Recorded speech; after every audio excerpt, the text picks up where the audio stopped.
Dos capturas, dos líderes distintos, un solo cártel golpeado en apenas 24 horas. Así resume mejor que nada lo que acaba de pasar en el occidente de Michoacán. Primero cayó Luis Enrique Barragán Chávez, el R5, presunto líder de Cárteles Unidos. Al día siguiente, en un operativo terrestre y aéreo en la localidad de Imbarácuaro, cayó Alfonso Fernández Magallón, Poncho La Quiringua, líder del Cártel de los Reyes, uno de los objetivos prioritarios de Estados Unidos, país que ofrecía hasta $5 millones por información que llevara a su captura. La respuesta del cártel no se hizo esperar. Bloqueos carreteros en al menos 5 municipios del occidente michoacano, vehículos incendiados y el corte de los principales corredores hacia una de las regiones aguacateras más importantes de México. Hoy vamos a reconstruir esta historia completa, con calma y con todo el contexto que merece.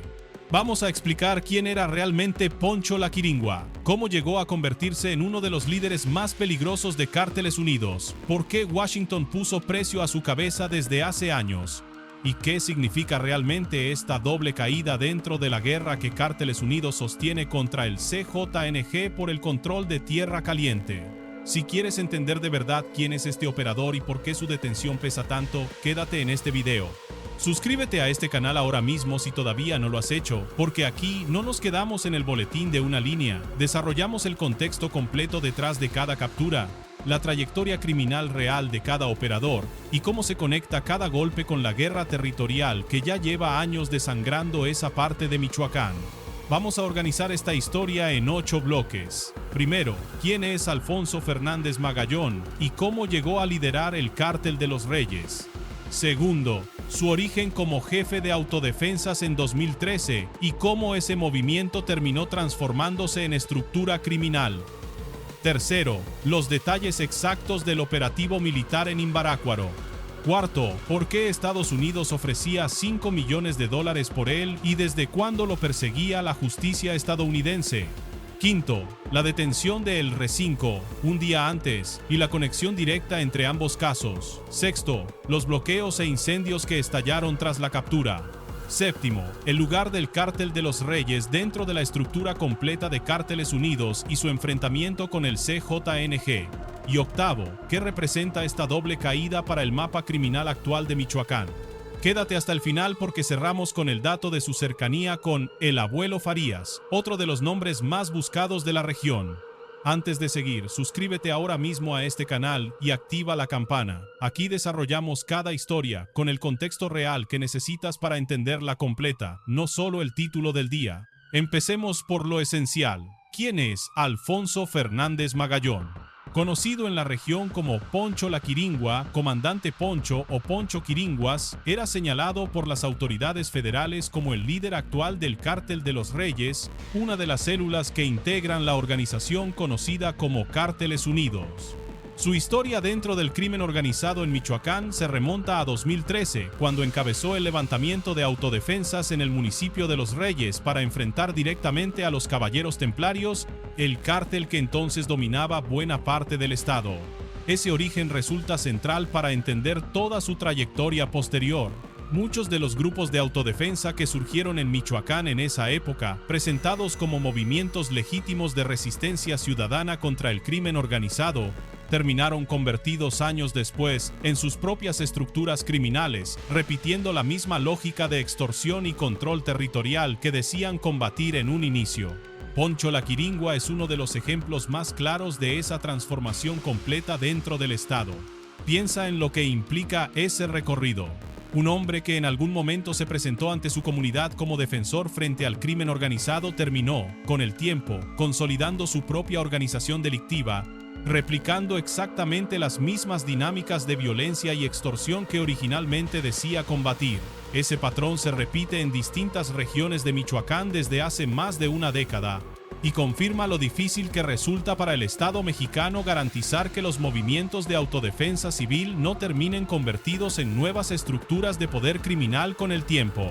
Según reportes de inteligencia, Poncho encabezaba al Cártel de los Reyes, brazo armado del Cártel de Tepalcatepec en la región occidente de Michoacán, con control específico en los municipios de Los Reyes, Cotija, Tocumbo y Peribán, Desde ahí coordinaba extorsión, trasiego de drogas, despojo de tierras y cooptación de autoridades locales.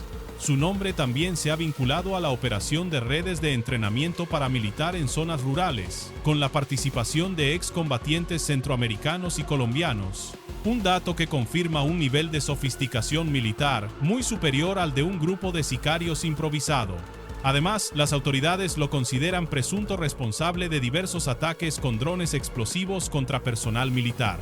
Ese detalle específico confirma que el conflicto armado en esa zona de Michoacán ya opera con tecnología militar avanzada, algo prácticamente inexistente hace apenas unos años, y que hoy representa uno de los mayores retos operativos para las fuerzas federales desplegadas ahí.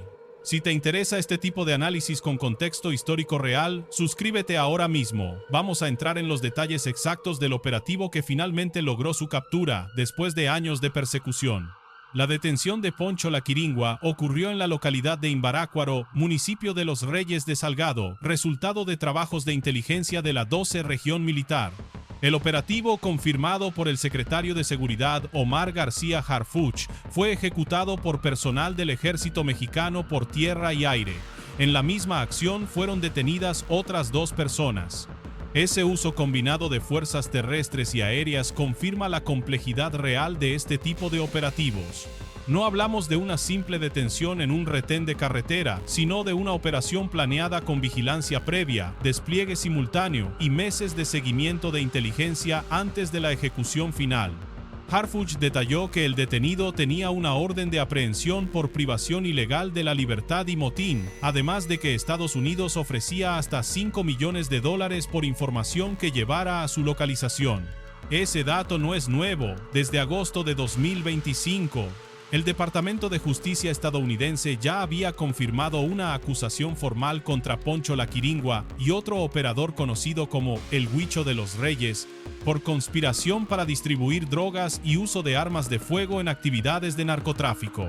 Fernández Magallón era además requerido por una corte de Columbia, en Estados Unidos, por conspiración de drogas y delitos con armas de fuego desde julio de 2023. Es decir, este operador llevaba años siendo perseguido tanto por autoridades mexicanas como estadounidenses, logrando evadir la captura mientras seguía consolidando su control territorial, incluso mientras se dejaba ver en público sin mayor preocupación. De hecho, en abril de 2025, Poncho Laquiringua fue captado en primera fila durante un concierto de narcocorridos del cantante Panchito Arredondo en la Unidad Deportiva Municipal de Los Reyes. Ese tipo de apariciones públicas confirma el nivel de control territorial y la sensación de impunidad con la que este operador se movía en su zona de influencia. Si amas este tipo de reconstrucción con datos verificados, suscríbete ahora mismo a este canal. Vamos a conectar esta captura con la detención de El Re-5, ocurrida apenas un día antes. Este es el punto que hace tan relevante esta historia en este momento específico. Apenas un día antes de la captura de Poncho, las autoridades detuvieron a Luis Enrique Barragán Chávez, el Re-5 o el Huicho de los Reyes, identificado como presunto líder de Cárteles Unidos, en un operativo de la Secretaría de la Defensa Nacional. Esa detención generó de inmediato al menos 5 bloqueos carreteros en Los Reyes, Peribán y Tocumbo. Fíjate en la importancia de esta conexión. Según reportes de inteligencia, el Re-5 y Poncho Laquiringua trabajaban de forma directa y coordinada dentro de la misma estructura, respondiendo ambos a mandos superiores como Juan José Farías Álvarez, el Abuelo Farías, dirigente del cártel de Tepalcatepec. En apenas 24 horas, las autoridades federales lograron detener a 2 de los principales operadores de la misma organización criminal, un golpe extraordinariamente significativo contra la cadena de mando completa del Cártel de los Reyes. Ese tipo de dobles capturas en tan poco tiempo no ocurre por casualidad. Suele reflejar meses de trabajo de inteligencia coordinado, seguimiento simultáneo de distintos objetivos dentro de la misma organización y probablemente el aprovechamiento de una ventana de oportunidad operativa que las autoridades decidieron explotar de forma consecutiva antes de que el cártel pudiera reorganizar sus medidas de seguridad tras la primera detención. Pensemos en lo que esto implica desde la perspectiva operativa de la organización afectada. Perder a 2 mandos en apenas 24 horas obliga a cualquier estructura criminal a reorganizar de emergencia su cadena de mando, reforzar la seguridad del resto de sus operadores y decidir con rapidez quién asumirá el control territorial vacante. Todo esto mientras enfrenta la presión mediática y la reacción de sus propios simpatizantes en la región. Si te interesa entender estas conexiones entre operativos que ocurren en días consecutivos, suscríbete ahora mismo. Vamos a explicar la reacción violenta que generó esta doble captura en distintos municipios de Michoacán. Como suele pasar cuando cae un líder criminal de este nivel en Michoacán, la respuesta fue inmediata. Presuntos integrantes del cártel instalaron bloqueos en las carreteras Yacona-Los Reyes Peribán, Los Reyes Uruapan y Uruapan-Peribán. En el acceso a Peribán incendiaron un camión de transporte foráneo, interrumpiendo por completo la circulación en uno de los corredores más importantes de la zona productora de aguacate de la región.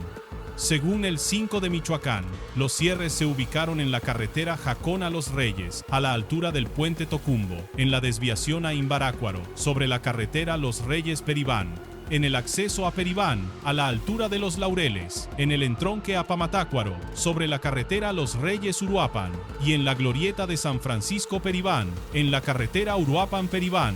Esa concentración de bloqueos cortó los principales accesos por carretera hacia Los Reyes y Peribán, afectando todo el corredor del occidente michoacano.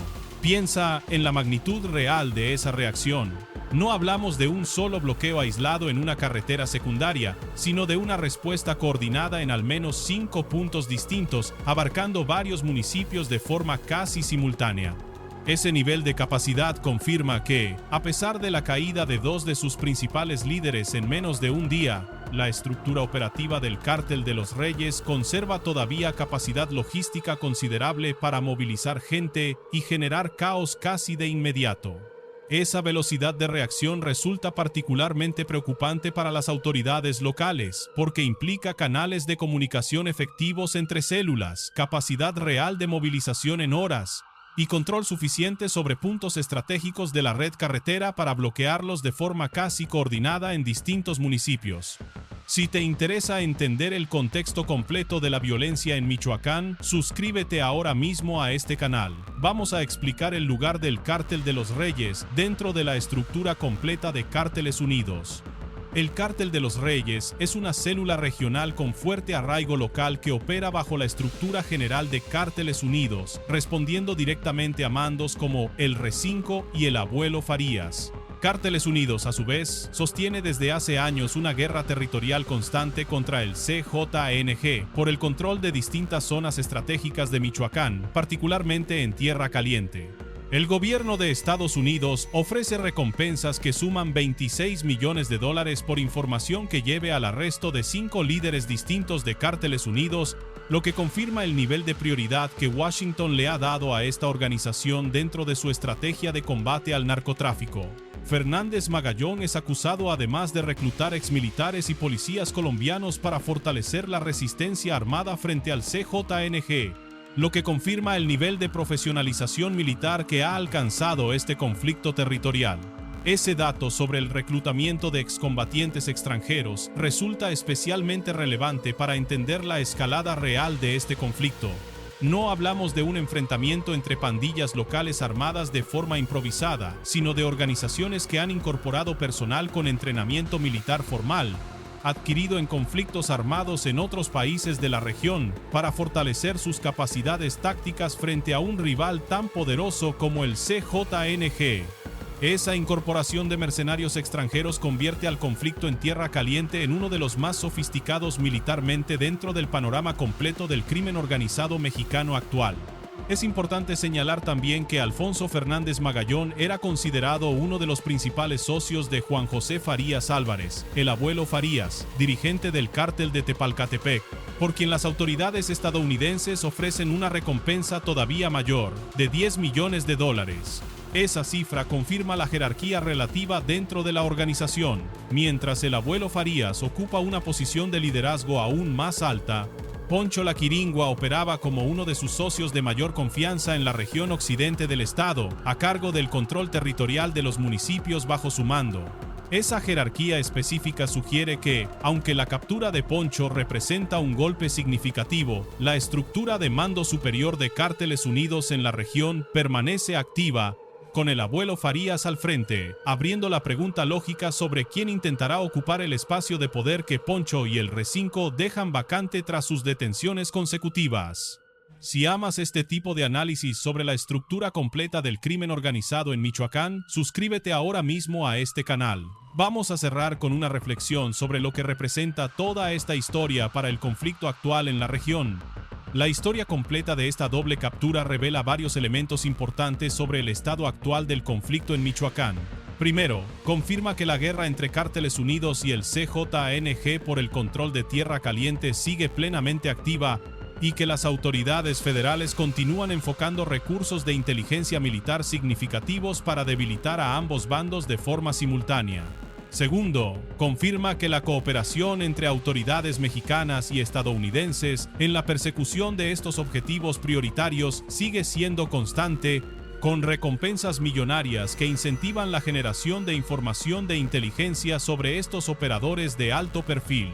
Y tercero, confirma que incluso cuando se logran golpes significativos contra la cúpula de una organización como el Cártel de los Reyes, la reacción violenta inmediata mediante bloqueos e incendios demuestra que la estructura operativa completa todavía no ha sido desarticulada en su totalidad.